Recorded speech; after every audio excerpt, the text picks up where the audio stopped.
Hi, everyone. I see we have a couple people on and we'll wait for the rest.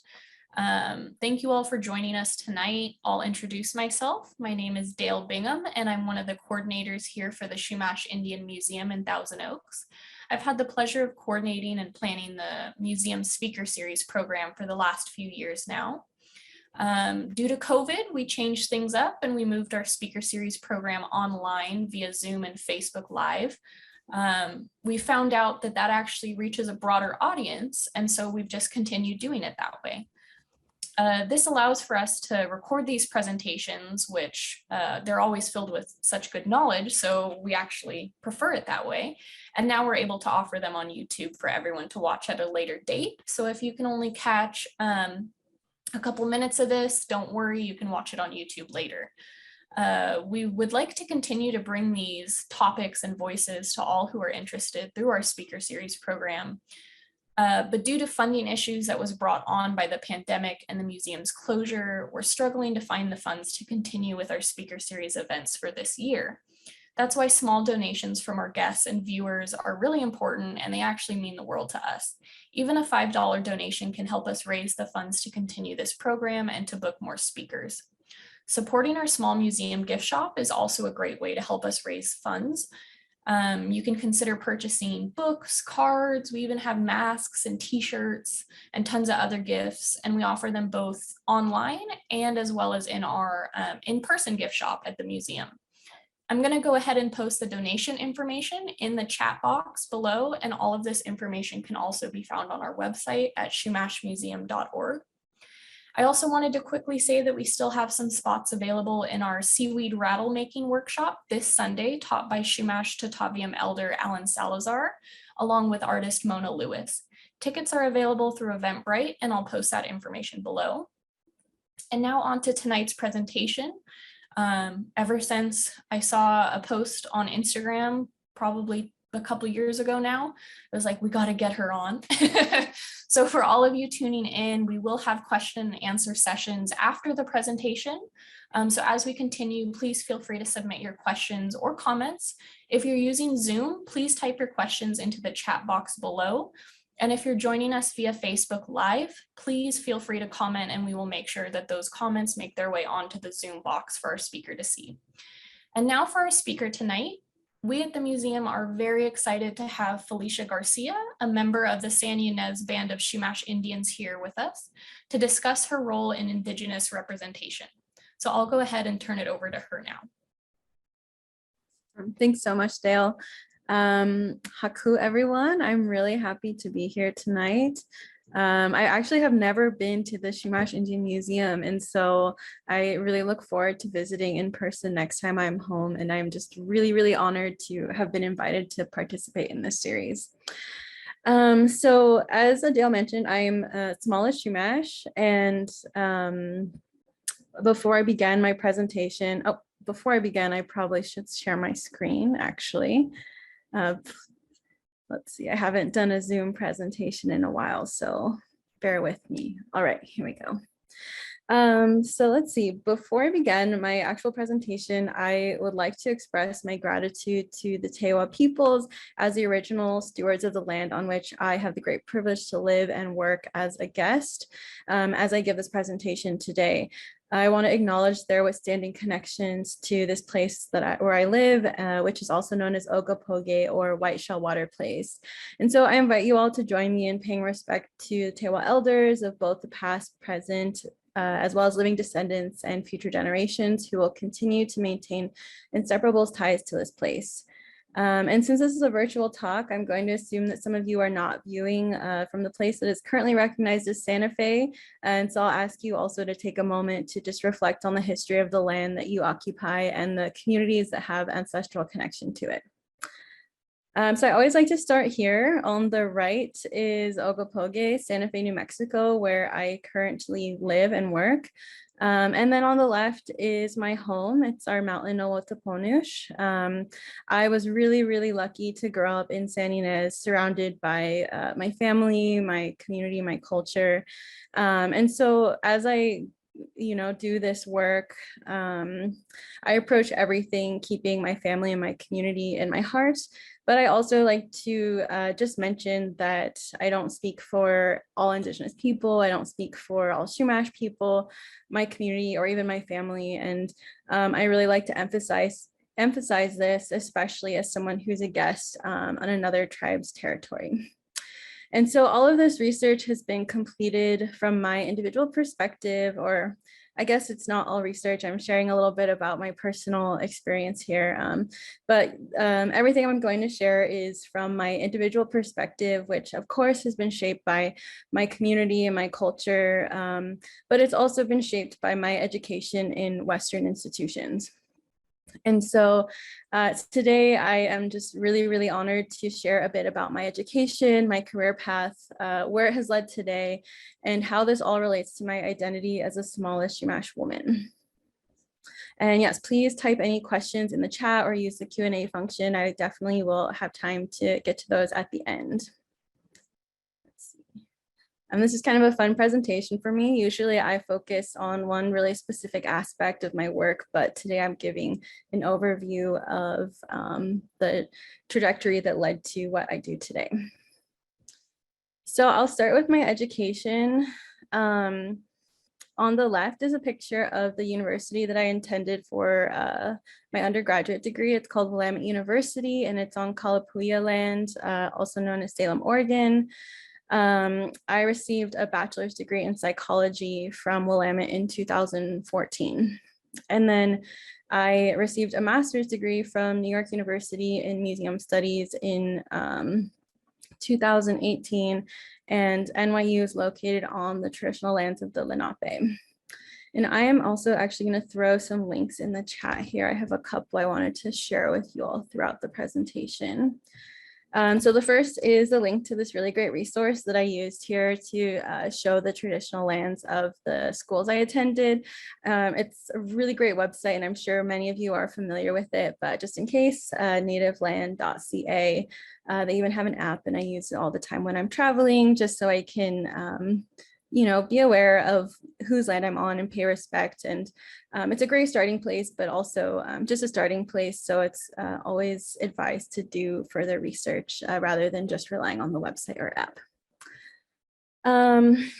But I really have always been interested in representation. Maybe not in an academic way before I was in college, but just something I was thinking about. I always was aware of the fact that there was sort of a certain idea of what Native looked like in how the media portrayed Native people, how our schools taught about Native people. And so that was something I really thought about, because I felt like I never lived up to the stereotype that was portrayed.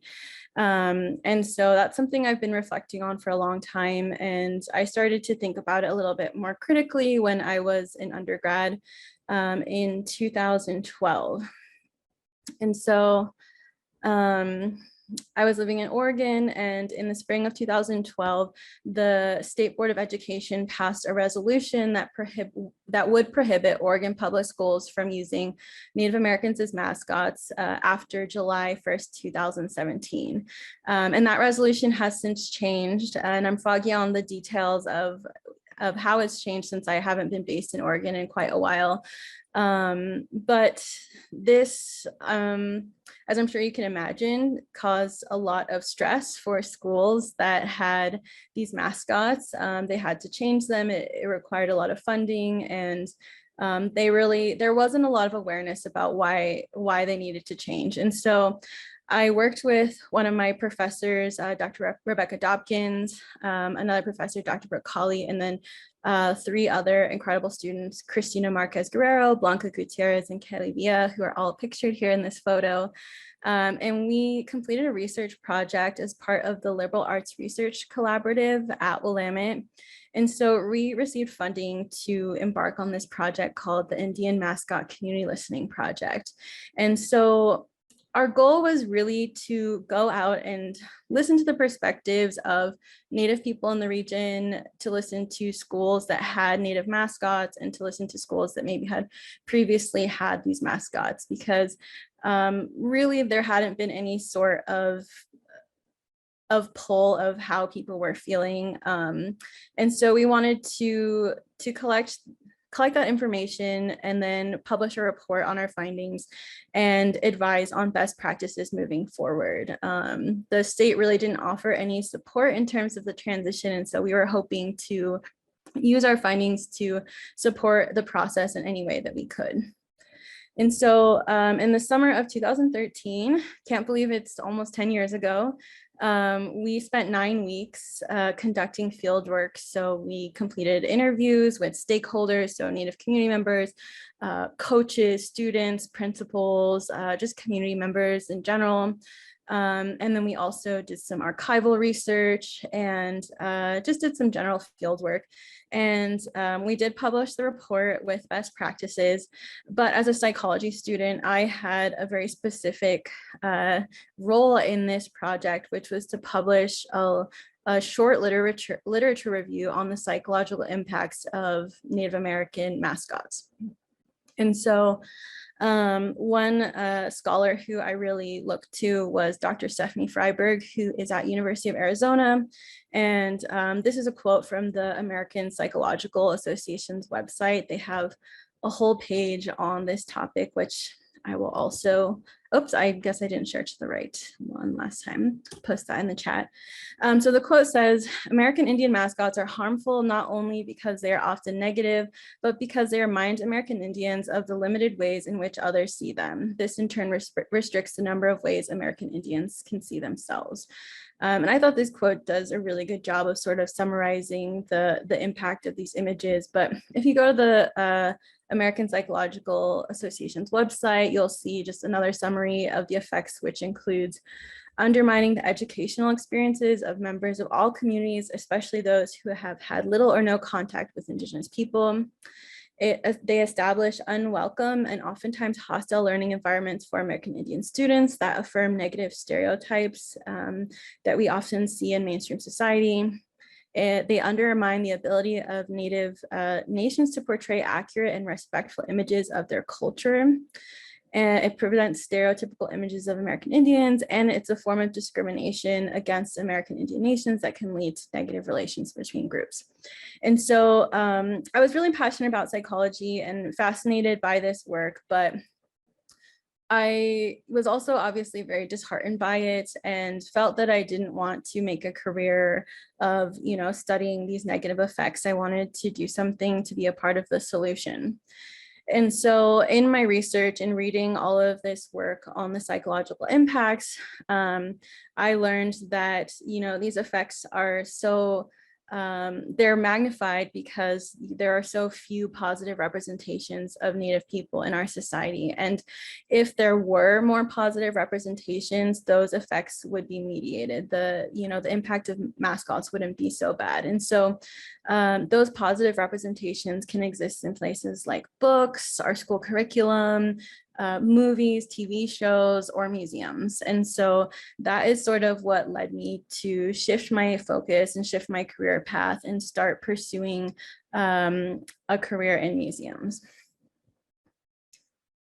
And so I was really lucky to get to attend New York University for graduate school, and I was really optimistic because some of the most well-known museums in the world are located in New York, and I just couldn't wait to be in these spaces while I was working on my master's in museum studies. Though I was quickly disheartened by the representation of Native people within museums in New York, and I always say I was surprised, but not that surprised. though I really had higher expectations for, you know, some of these museums that are portrayed to be some of the best in the world. And so throughout my time there, I hardly ever saw any contemporary representations of Native people, and I hardly ever saw any representations of the first people of New York City, the Lenape. And so on the left is just sort of a standard picture of California baskets from a museum collection, and it's from American Indian Magazine. It's not my photo.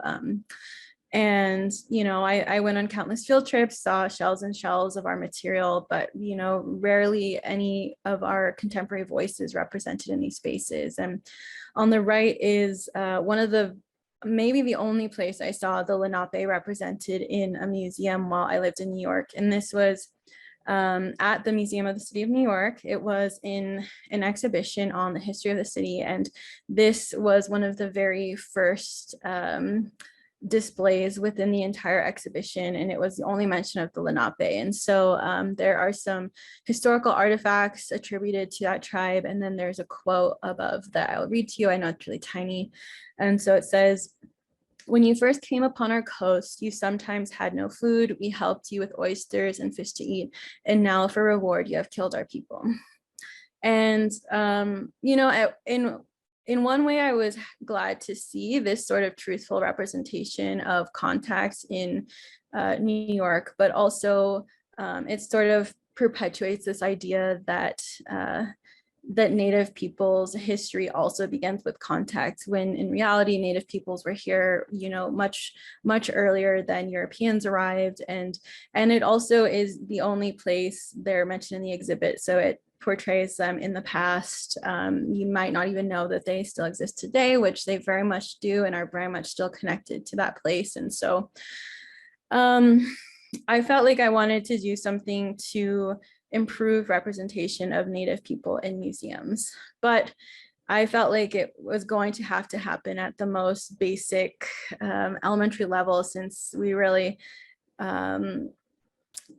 since most museums really don't have that much representation of Native people. And so I started to think, how do we begin to develop relationships that will lead to representations that actually make us feel seen?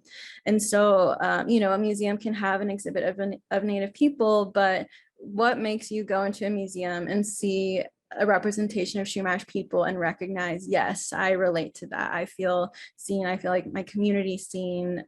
You know, how do we see ourselves accurately and positively represented in these spaces? And so I think that that relationship really has to begin with an understanding of who we are and what is important to us. And to me, I think that means understanding the significance of our relationship to place. And so since then, I have really focused a lot of my work on Indigenous land acknowledgements, and that is what I wrote my thesis on. So in my master's thesis, I argued that Indigenous land acknowledgements should become commonplace in mainstream cultural institutions like museums as a step towards healing for the harm that's been caused by over a century of harmful collecting practices and misrepresentation. And so I think these statements represent an interest in respecting Indigenous voices and acknowledging some of the darker truths of the history in this country, and demonstrating that Indigenous people in many cases are still here to tell their own story. And so before I move on, I'll just circle back and give a little bit of introductory or background information. And I'm sure many of you already know about land acknowledgements. They're very commonplace now. But for those who might be less familiar, it's an Indigenous land acknowledgement is a statement that recognizes that the Indigenous peoples who have an ancestral connection to the land on which a meeting or event takes place or a building resides. And so I gave an example at the beginning of this presentation. And while it traditionally has taken a verbal form, I also have argued that museums and other cultural institutions should adopt the practice in both a physical form, such as a plaque or like a sculpture or a panel or something, in addition to a verbal form in all institutional operations. And so I'll get to what's on the screen in just a second. Sorry, I'm on like a bit of a tangent here. But I also want to recognize that these statements receive a lot of criticism because they can become habitual gestures that lose their sincerity over time through repetition. And in addition, the individual who's giving the statement might not have the authority to speak for a particular institution. So, even if I work for New York University, if I do a land acknowledgement, it doesn't mean New York University is doing the land acknowledgement. But I think if an institution has a permanent plaque in a prominent position, that represents the institution's values, and having a visible iteration of the acknowledgement creates a sense of accountability for the institution to be held to a certain set of standards regarding their relationship with Indigenous people. And so to me, this has always just been more than a thesis topic or a research paper. As a Chumash person, I feel like I have gone so much of my life not feeling seen by museums or in the media. And I think a lot of California natives can relate to that. And, sometimes in New Mexico, I'll even hear comments about how people didn't even realize there were Native people in California. And so this is something that is really personal to me, that I care a lot about. And I think it can really have an impact on some of the misconceptions that people have about Native people. And so with this project, I really wanted to do something that would lead to actual change. I didn't want to just write a theoretical paper that only my professors would read. And so after writing that paper, I worked with one of my professors, Dr. Jane Anderson, to publish a short 2-page guide, one piece of paper front and back, to Indigenous land acknowledgements, and it's specific to cultural institutions. So I think really anyone could use this guide, and you can find it online. I have the link is there in the presentation, but I'll also paste it in the chat. Let's see. And typically I miss doing presentations in person because I'll carry a stack of these with me to hand out. But in this new Zoom reality, I'll just have to point you to this website. And so here's the guide. You can download it from the website. It's sort of meant to be an FAQ to land acknowledgements. It asks the questions: what is an Indigenous land or territorial acknowledgement? Why Indigenous land and territorial? Why are they important? Why cultural institutions specifically, some suggestions on creating your own acknowledgement with an example, and then some resources. And so I'm sure many of you know, but I always like to explicitly state that it's an Indigenous protocol. This isn't a new practice. I didn't come up with this practice by any means. And though I've been really privileged to have the time and resources to do this work and the platform to share it, there have been countless other Indigenous activists, scholars, community members who have been doing this work and advocating for the adoption of this practice for generations long before I started this project. And so, as I mentioned, there are a lot of critiques of the practice, but I think they're a crucial manifestation of survivance, which is a term that was coined by Anishinaabe scholar Gerald Visner and refers to an active sense of presence, the continuance of Native stories, not a mere reaction or survivable name. Native stories are a renunciation of dominance, tragedy, and victimry. It's an active survival. And so I really feel like we can reclaim, a lot of our story through land acknowledgements, or it can be a first step to, sharing our voices within spaces like museums. And so I also like to make it clear that land acknowledgements are not the end all be all solution. They're not decolonizing. It really is just a commitment to further change, to implementing further practices that will begin to build good, healthy relationships between museums and Indigenous people. It's meant to create a sense of accountability. And so just getting into where my work has sort of gone now, I like to use this this graphic by Dene artist Dimian Dene Yazi. It says, to all institutions practicing land acknowledgements, tell us what steps you do or what steps you take to hold space and center Indigenous peoples.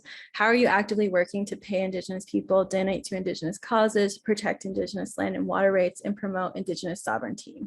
And so, as I said, it's a first step, but institutions need to be held accountable to do further work that will build relationships with Indigenous people. so we can get to that place where there are positive and accurate representations of us in these spaces. And so, you know, while they've become more popular recently, which I think is really, really wonderful, sometimes the practice of developing these statements or, you know, utilizing statements within these museums has continued harm in a lot of cases. As I'm sure many of you have witnessed, oftentimes institutions and individuals have looked to Indigenous people to create these acknowledgement statements. And to me, that's not meaningful collaboration. And when people are not compensated for their work as cultural consultants, it really devalues the intellectual contributions of Indigenous people. And so, you know, by perpetuating harm through this practice, it, you know, just demonstrates a continued disinterest in actually building relationships, actually learning about Indigenous people. And these statements benefit the institution or the individual, but they're not actually representing meaningful change. And so these are some of the questions I've been thinking about. How do we correct that labor imbalance created by the expectation that Indigenous people develop these statements for institutions? And then what are some concrete actionable measures that cultural institutions, specifically museums, could take that would represent an interest in dismantling the ongoing legacies of settler colonialism? How could they show that they're actually interested in supporting Indigenous people and building relationships? And so these are questions that I have really taken to heart and think about every single day in my work since graduating over the last, I guess it's been 4 years now. So after I left NYU, I was really, really lucky to receive an internship at a place called the School for Advanced Research, Indian Arts Research Center, which is based here in Santa Fe. It's a museum studies internship that is focused on working with Native communities and Native collections, and I highly recommend it if there's anyone watching who is interested in that field. I will share that in the chat as well. So it's a 9-month program that includes housing and let's see, sorry, also it's paid. And so you also get to spend your time split between the different departments of a museum. So the collections management department, registration, education and programming, and then independent research. And so one space is dedicated to an Indigenous scholar, one is open to anyone, and then I'm happy to, if anyone is interested in that program, if you wanted to reach out to me directly, I'd be happy to discuss it. But I had that internship for 9 months, and then I was really fortunate to be hired on at School for Advanced Research in a couple of different positions, but eventually I was promoted to the position of curator of education. And so I managed all of the school and youth programs at the Indian Arts Research Center, the adult programs, so a speaker series similar to this.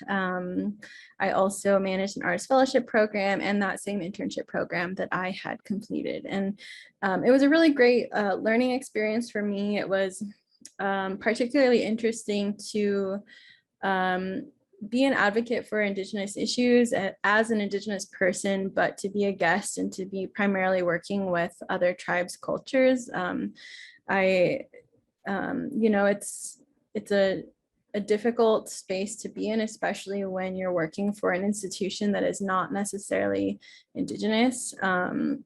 And so it was a great learning opportunity for me. Nothing but positive things to say. SAR has really been a leader within the museum field, and they have a really great resource called the Guidelines for Collaboration, which I'll also paste in the chat, which was designed to provide guidance for Indigenous communities who are interested in working with museums and vice versa for institutions working with Indigenous communities, just sort of providing guidance on developing relationships because they truly believe in supporting Indigenous people to have a voice in the stewardship of their own cultural materials. So it's a great institution.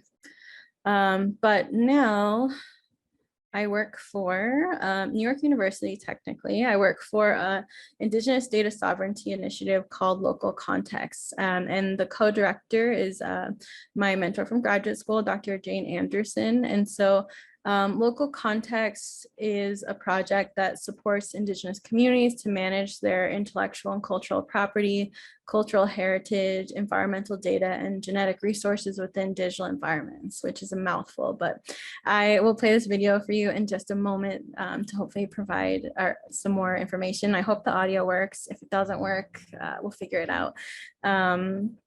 And so Local Context offers a system of digital labels that were designed to support the sharing of Indigenous knowledge within cultural institutions, but based on protocols and governance and rules that exist within Indigenous communities. So it's a project that recognizes the inherent sovereignty of Indigenous communities, the sovereignty that they have over knowledge and data that come from their lands, territories, and waters. And so thinking about museum collections, recognizing, that Indigenous people should control the protocols around use of museum collections, whether it be actual physical items or intellectual property like recordings of songs, stories, etc. So I'm going to hopefully play a little bit of this video. Someone please type in the chat if the audio isn't working, but it's a long video and you can watch the rest of it on the Local Context site, but I'll just play about 1.5 minutes of it.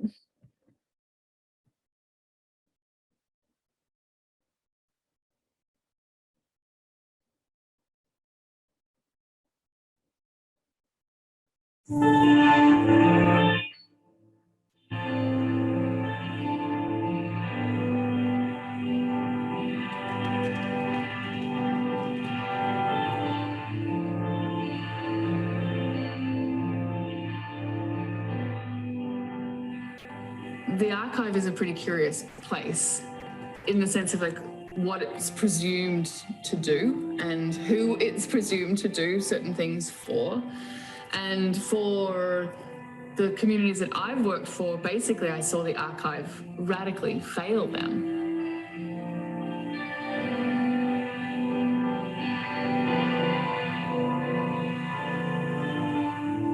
Indigenous communities didn't have any control over their cultural heritage, their histories, their family photographs. It was all held within institutions, and not only did communities not have control over that, they didn't have access to it.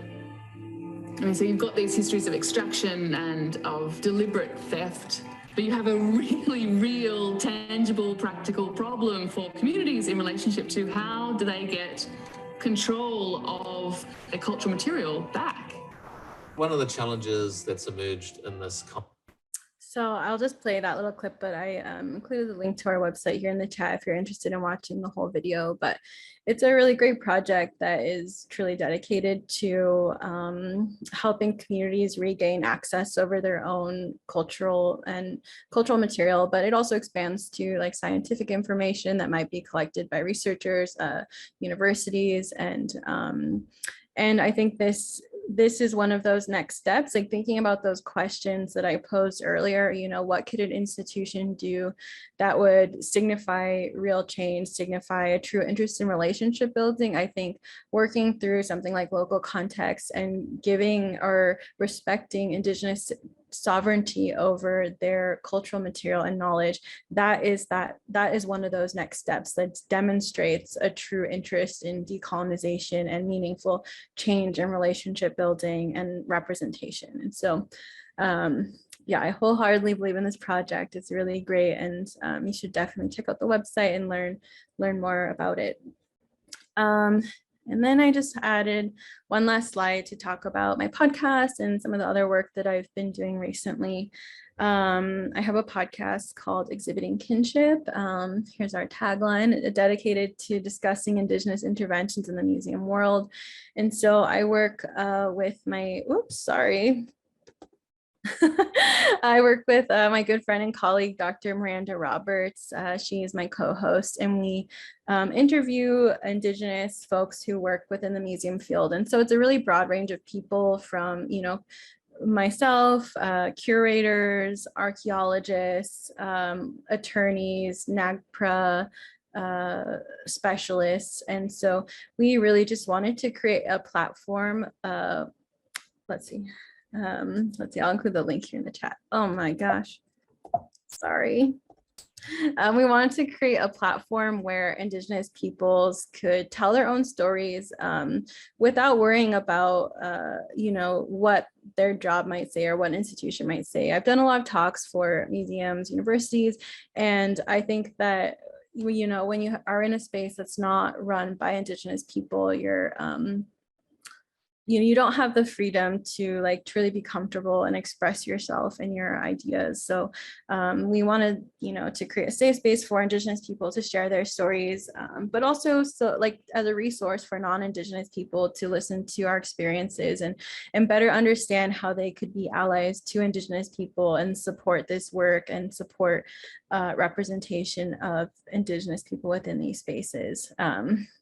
And so I was going to paste the link to the website, but lost my tab. But yeah, it's exhibitingkinshippodcast.com. You can also find us on social media. On Instagram, our handle is exhibiting_kinship. We're on like a bit of a hiatus right now just because Miranda and I both have a lot going on, but I have 2 wonderful episodes recorded that I will be sharing soon. And I also do a lot of freelance writing, particularly for Native Art Magazine. And this is just a photo of some of the issues I've contributed to recently, but it's just another great space to represent Indigenous artists. And I always like to do interviews with the folks that I write about, because I think it's really important that we have the space to share our own stories and to describe our experiences from our own perspective. And so that's just another outlet for that. But I guess that is all I have for you today. Kakinash. I'll stop sharing and then I'll see if there are any questions here.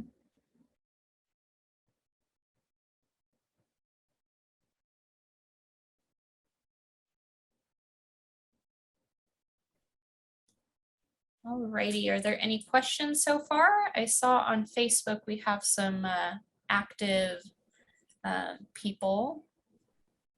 Let's see if there's any. We have Eleanor Fishburne, who's been active on Facebook. Hi, Eleanor. We're reading and trying to get through questions and stuff now. I see one question in the Q&A function. Do you personally or do you know of resources that do consulting for film/TV? Interestingly enough, I have a friend who is of Salaga or Crow, and she is starting a consulting firm or group for this exact thing. So if you want to just direct message me, if you're interested in this, you can send me your email and I can connect you with them. But there's also a number of other Indigenous consultants who I think more specifically focus on like museums, cultural institutions. They might do film and TV, but this one colleague of mine is specifically interested in film and TV, so I can connect you if you're interested.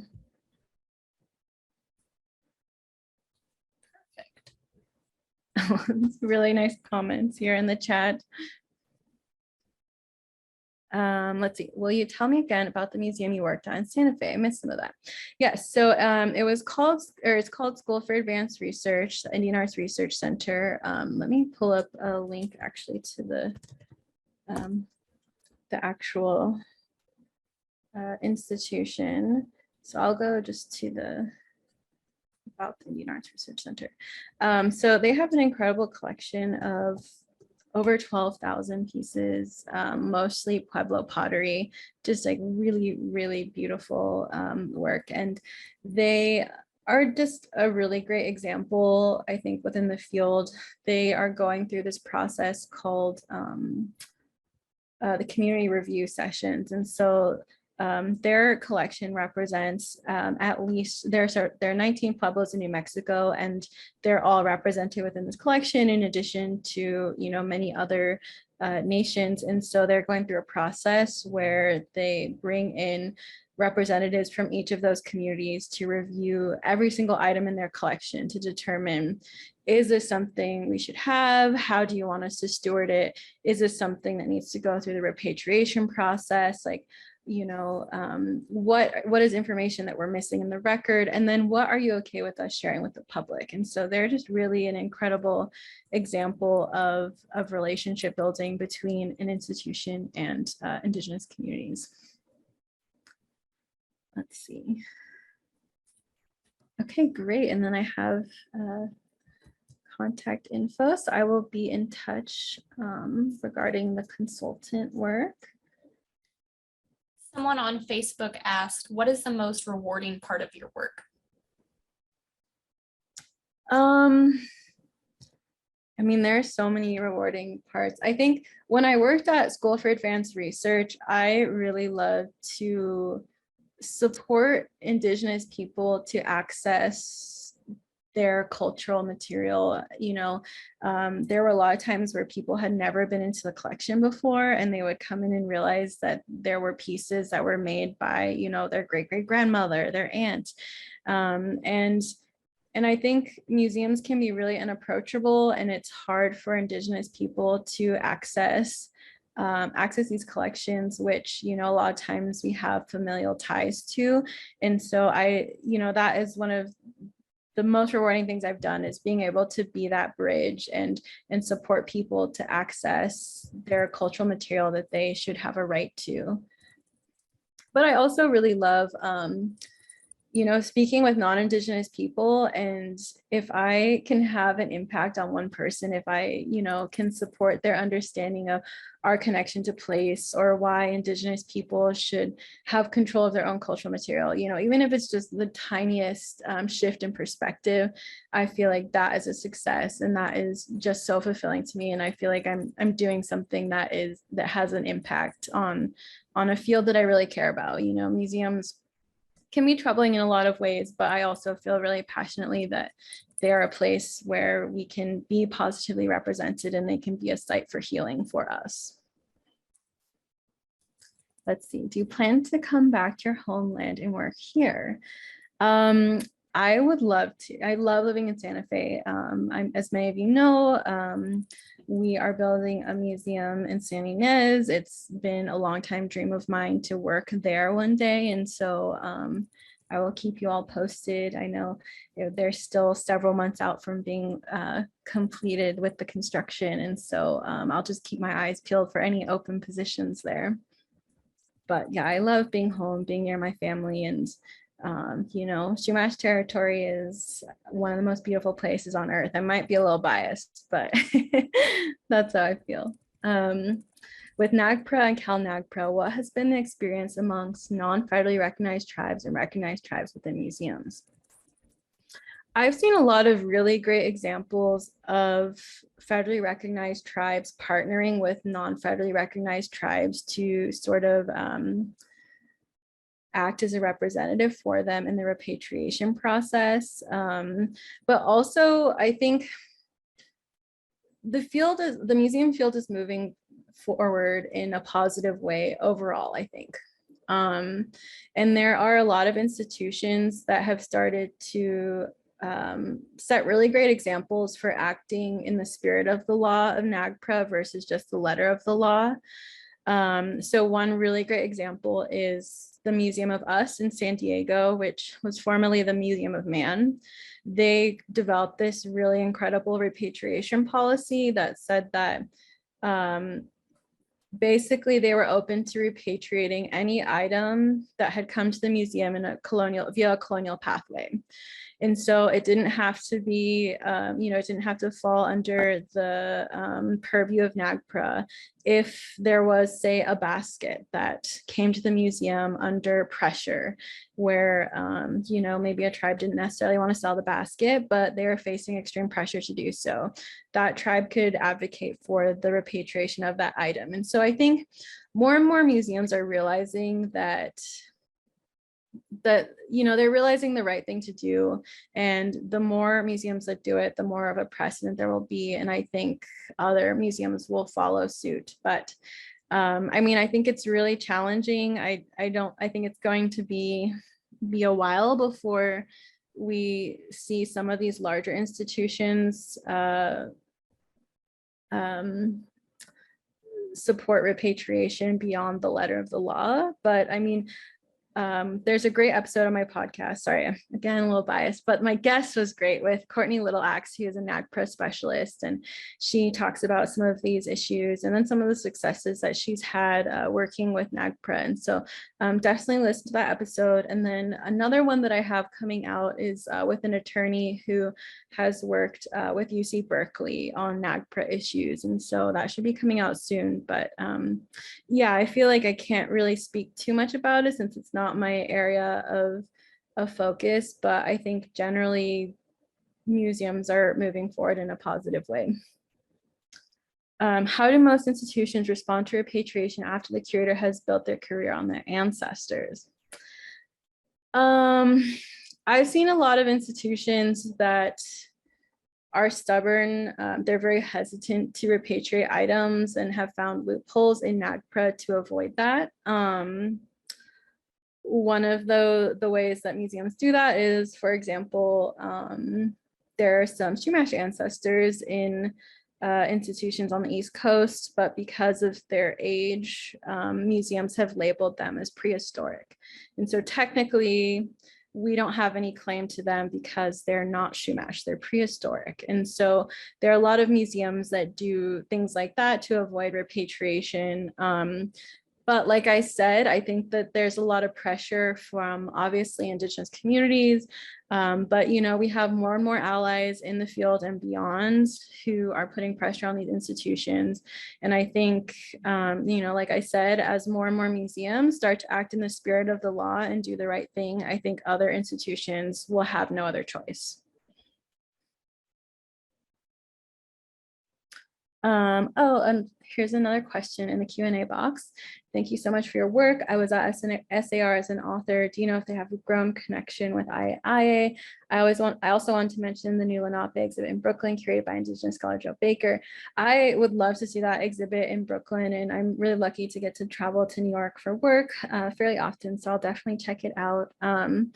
But I think SAR is for sure interested in developing a relationship with IAIA. I can't really speak to it, but when I was there, I feel like I wish I would have worked more to develop that relationship. But again, with COVID, it was really difficult. I was in my position as curator of education almost entirely through COVID. And so there weren't a lot of opportunities for collaboration.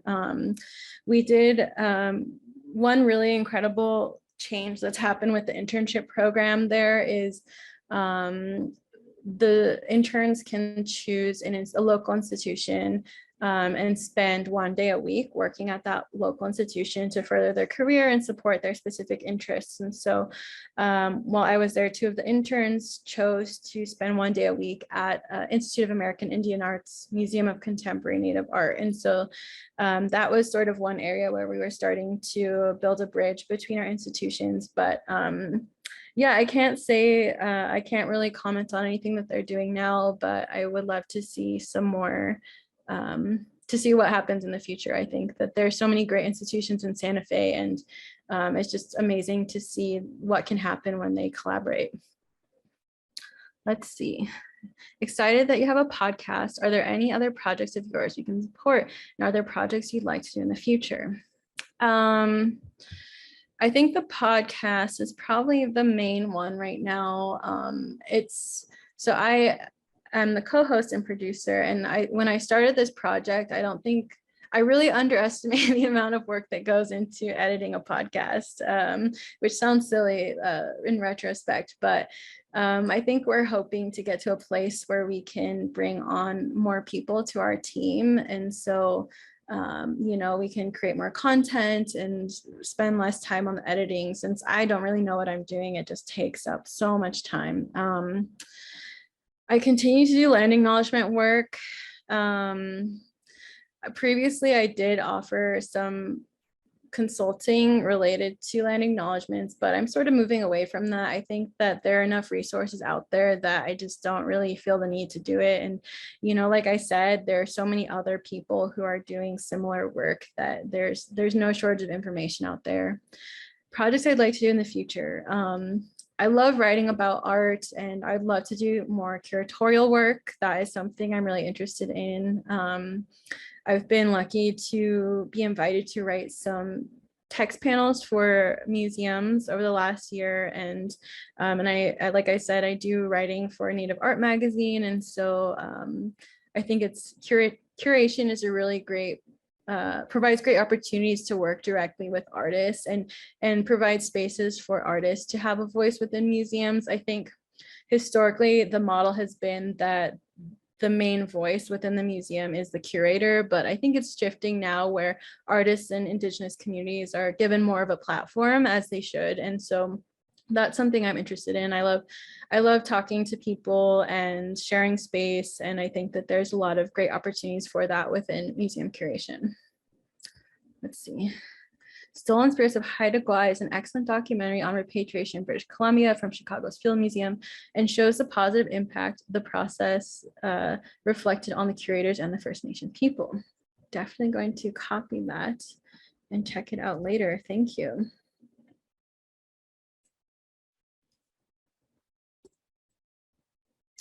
See, one more question.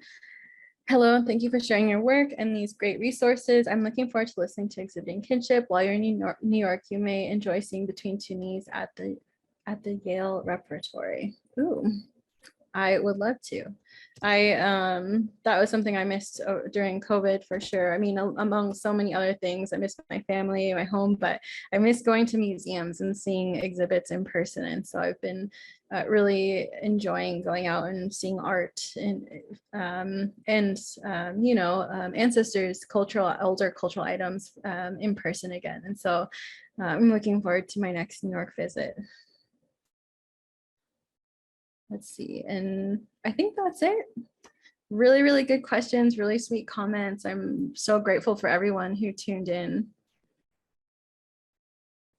I think you're on mute, Dale. There we go. Okay. Definitely let us know when you're in Southern California next. We would love to have you and do something special at the museum. Definitely, I can't wait. Perfect. Well, are there any, there is, how can we contact you? A question on here. Feel free to, you can email, our email for the podcast is on the website, exhibitingkinshippodcast.com. You can email me there. Also feel free to contact me on Instagram. I think I share, or maybe I'm in one of the stories on the Chumash Museum's page. But yeah, podcast, email, or Instagram, totally fine with me, either one. And we as the museum will also post that information that she just said, her podcast, website, as well as her Instagram and everything. We'll have that up on Facebook as well as our Instagram. And then you can also email the museum to get that information too. So any more questions? I think we'll let our guest go for the night. And thank you everyone for joining in. For anyone who maybe missed part of it or want to share this with their friends, family, class, anything like that, we will have it up on YouTube hopefully by next week. Just depends kind of on our workload, but we will have that up, and then we'll also email it out in our next museum email. So be on the lookout for that. And again, thank you so much, Felicia. It was really informational. Thank you. I had a great time. It was fun to interact with you all virtually, hopefully in person soon. Perfect. Okay, everyone have a good rest of the evening, and we'll let you guys go. Thank you for tuning in. Bye.